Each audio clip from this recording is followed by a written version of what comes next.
Hello everyone, welcome to Brew Market Case Study. I'm your host Rakshit. Today, we're discussing the key marketing strategies of Patanjali, the brand that is found in every household in the form of some or the other commodity like toothpaste, atta noodles, or cornflakes, you name it. Well, before we begin, let's dig into the brand's history. Baba Ramdev founded Patanjali in 1997 as a tiny pharmacy in Haridwar. Acharya Balakrishna went on to establish Patanjali Ayurveda Private Limited in 2006. Their initial goals were to build a healthy society, especially in rural areas, and to develop groundbreaking all-natural products. Today, it contains more than 900 distinct items in the categories of grocery, personal care, and home. Patanjali had grown to be one of the biggest consumer good companies in India, with an annual revenues reaching up to 10,000 crore. Additionally, Patanjali Ayurveda has begun to expand by partnering with dealerships and opening distribution networks both domestically and internationally.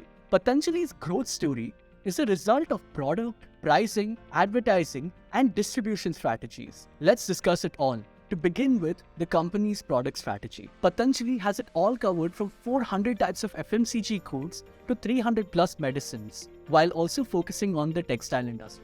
This shows that the company has consistently innovated its product line and strategies. Now let's talk about the pricing strategy. Due to Patanjali's diversification, the price strategy in its marketing mix is determined by the competitors in its category. Products from Patanjali are priced competitively to make it simpler for people to move from the current brands and use their goods. This demonstrates indisputably that Patanjali has copied the already successful FMCG model and is committed to providing a healthy and natural alternative to its current target market. As a result, competition pricing most significantly influences Patanjali's product prices. Coming to Patanjali's distribution strategy. In a short period, Patanjali was able to reach a large population due to its partnerships with companies like Future Group, Reliance Retail, Hypercity, and others. Patanjali has a fantastic distribution network. This has allowed the business to guarantee that everyone in India can buy its items. Along with small grocery stores, about 5,000 retailers are actively pushing Patanjali items. Patanjali is successfully expanding its online presence as e-commerce in the Indian market grows. Customers would be able to easily add items to their shopping carts and purchase Patanjali goods using COD, online payment methods, etc., which would be delivered to their doorstep. The brand has also been successful in branching out beyond India. Patanjali has prioritized product advertising as a key strategy for increasing sales.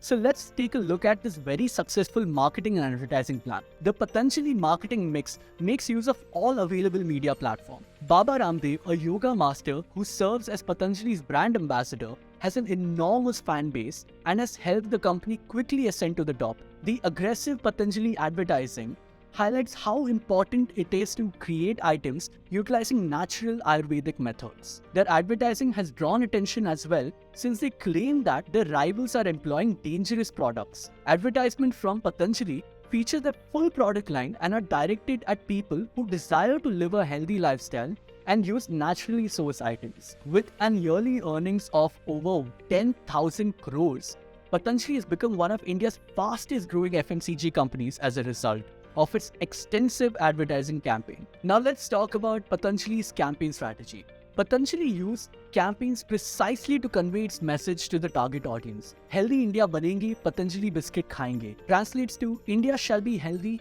Patanjali biscuit is what we shall eat. This is a slogan Patanjali uses to promote its biscuits. The campaign created a wave that Patanjali's biscuits are healthier than all others because they have no maida, sugar, or trans fats. The 35 plus consumer demographic who regularly eat cookie with their teas as a result of lifestyle habit was particularly affected by this among the Indian audience. Patanjali is a distinctive company and has numerous advantages, but it also faces dangers and issues of its own. Let's do a SWOT analysis to comprehend Patanjali as a brand. Analysis of the company's strength, weakness, opportunities, and threats, or SWOT, is a management tool that considers both good and negatives of a business prospects. Now let's talk about Patanjali's strengths.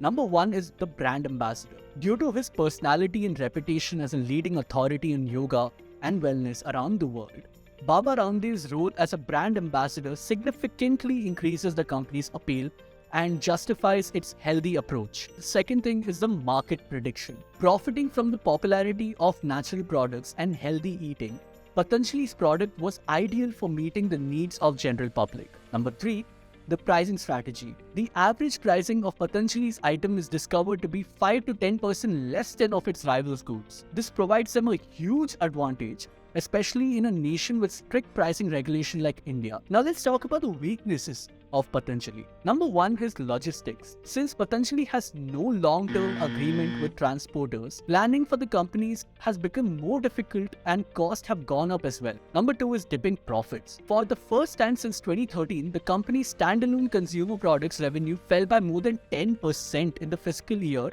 that ended in March 2018. The low prices and big volume business model have begun to backfire. Number 3 is no geographical diversity. The local market is dominated by Patanjali products. However, unlike its rival Dabur, which has customers in ASEAN and Europe, Patanjali does not. Only in India does Patanjali have a following because of its affordable prices and Baba Ramdev's stature. To diversify the business, they must grow to different niches. Now let's talk about the opportunities. Number 1 is global markets. Patanjali can benefit from its sizable Indian expat market. One case study claims that Patanjali has its second largest market in the USA, where NRI audience is drawn to the brand's nationalist and heritage-focused positioning. They may develop this into an effective global marketing and sales plan. Number 2 is tapping into the luxury market. Up until this point, Patanjali has mainly concentrated on inexpensive, widely used items. By marketing more expensive and higher quality products to compete with and appeal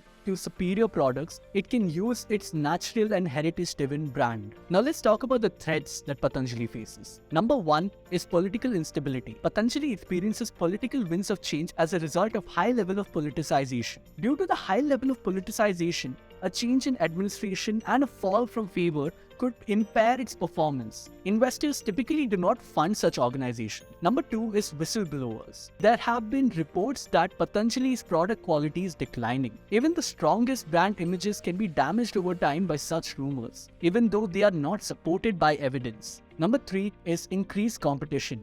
With Patanjali's element for surprise gone, it will have to compete with tried and true businesses. After all, established brands including HUL and Dabur adapted to the new Ayurveda market of consumers. By leveraging a brand image that appeals to every Indian's feeling of patriotism, Patanjali has a competitive advantage in the market. However, disregarding rivals such as Naturals, Pure Roots, Vindhya Herbals would not be a wise move. Before any other business can launch and take away the advantage of marketing through spirituality, Patanjali must live up to its promise to retain its customers before a startup takes away the benefits of marketing via spirituality. Hope we lived up to your expectations. If not, let us know what more you would like to know. And if you have any other thoughts about Patanjali, let us know in the comments, and do not forget to share this video, like this video, and subscribe to Brew Your Market.